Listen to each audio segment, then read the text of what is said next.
लेकिन तत्व तो एक ही है। एक महात्मा जा रहे थे रास्ते में और घर से आवाज आ रही थी। बच्चे कह रहे थे हाथी मैं खाऊंगा, तो दूसरा बच्चा कह रहा था घोड़ा मैं खाऊंगा। महात्मा के सुनकर कान खड़े हो गए, अरे भाई हाथी खाएगा घोड़ा खाएगा, बड़े वीर बालक दिखाई पड़ते हैं, चलो देखते हैं। मकान के अंदर प्रविष्ट हुए तो झांक कर देखा तो क्या था, हाथी भी था घोड़ा भी था, बच्चे लड़ रहे थे। लेकिन दीपावली का समय था और जो हाथी घोड़ा बने थे वो शक्कर के बने थे, खिलौने थे। तो कहने का मतलब है, कहने का अर्थ है, वो चाहे हाथी हो चाहे घोड़ा हो, लेकिन तत्व के रूप में तो वो मिष्ठान ही है, चीनी ही है। तो चाहे राम जी हो, चाहे कृष्ण जी हो, चाहे हनुमान जी हो, चाहे देवी जी हो, तत्व के रूप में क्या है, बोले सत्यम परम धीमहि। वही तत्व हमारे आपके आंगन में राम कृष्ण के रूप में खेलता है।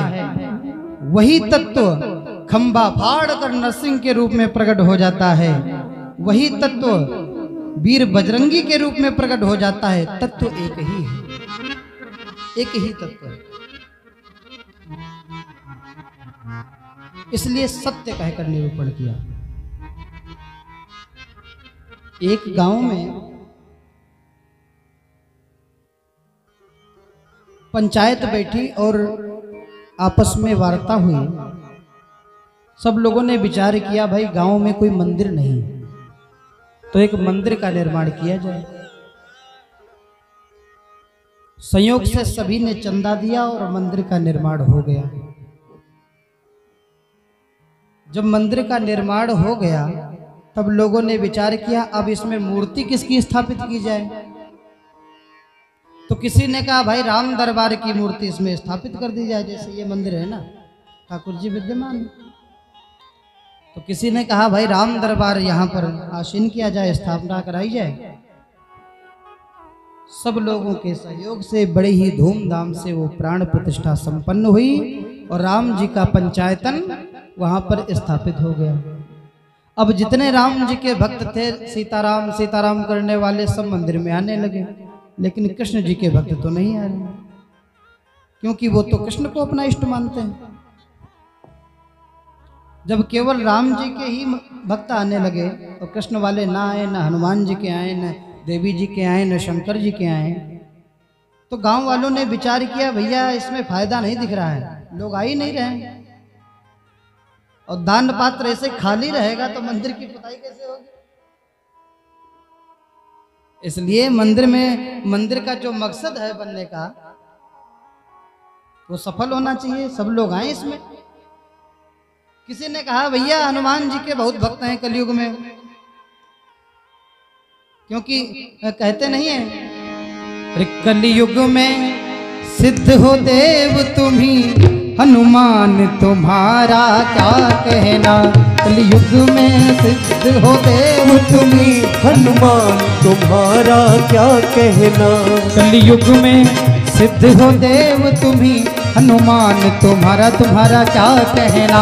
कलयुग में सिद्ध हो देव तुम्ही, हनुमान तुम्हारा क्या कहना। तेरी शक्ति का क्या कहना, तेरी भक्ति का क्या कहना। तेरी शक्ति का क्या कहना, तेरी भक्ति का क्या कहना। तेरी शक्ति का क्या कहना, तेरी भक्ति का क्या कहना। तेरी शक्ति का क्या कहना, तेरी भक्ति का क्या कहना। कलयुग में कलयुग में सिद्ध हो देव तुम्ही, हनुमान तुम्हारा क्या कहना। कलयुग में सिद्ध हो देव तुम्ही, हनुमान तुम्हारा क्या कहना। किसी ने कहा ज्येष्ठ का मास आने वाला है, जेठ का महीना आने वाला है, और हनुमान जी के भक्तों की बड़ी लंबी भीड़ लगती जेठ के महीने में। संयोग से हनुमान जी की स्थापना कर दी गई और हनुमान जी के सारे भक्त लाइन लगाकर खड़े हो गए। हनुमान जी का पूजन होने लगा। जय बजरंगबली, जय बजरंगबली। हमारे सिंह साहब भी हनुमान जी के परम भक्त हैं।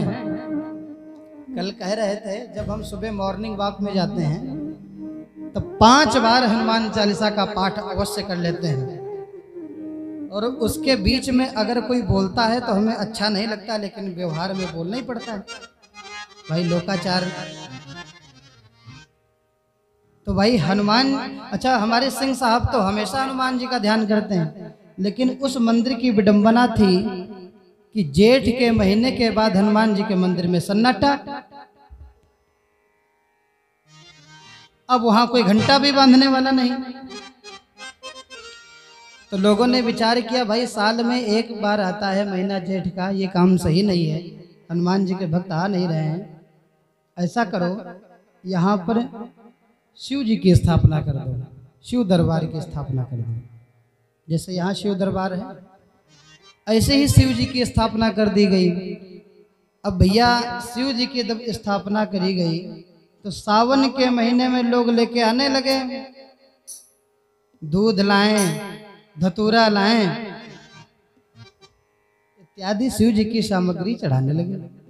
हर हर महादेव बम बम बम बम करके बड़ी श्रद्धा वहां पर दिखाए। लेकिन उसके बाद सावन के बाद महाराज सन्नाटा मंदिर में, मंदिर खुला पड़ा। अच्छा शिव जी का जहां मंदिर होता है वैसे भी सन्नाटा होता है। हमने देखा है शिव जी के मंदिर में ताला भी नहीं लगता। काहे का ताला लगे, कुछ है ही नहीं, ले क्या जाओगे।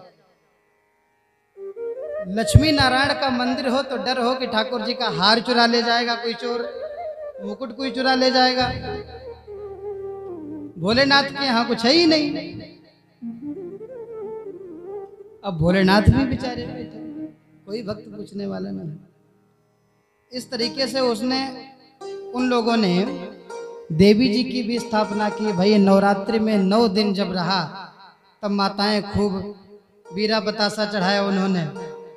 जय माता दी, जय माता दी, अम्बे तू है जगदम्बे काली, जय दुर्गे खप्पर वाली, चकाचक खूब किया। उसके बाद सन्नाटा, पंचायत बैठी। भाई कुछ समझ में नहीं आ रहा है। पंडित जी से पूछा, एक महात्मा जी से गांव के बाहर थे, उनसे कहा महाराज जी हमने 3-4 बार स्थापना कराई है लेकिन कुछ रिजल्ट अच्छा नहीं मिल रहा है, कृपा करके आप ऐसा बताइए कि कौन से देवता की हम स्थापना करें जिसमें सब लोगों का आना हो, सबकी श्रद्धा जुड़े इस मंदिर से।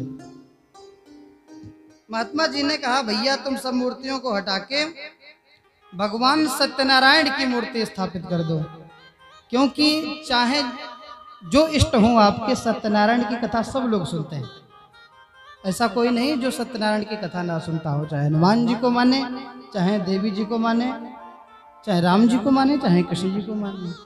अब महाराज सत्यनारायण की स्थापना हो गई, सब लोग आने लगे।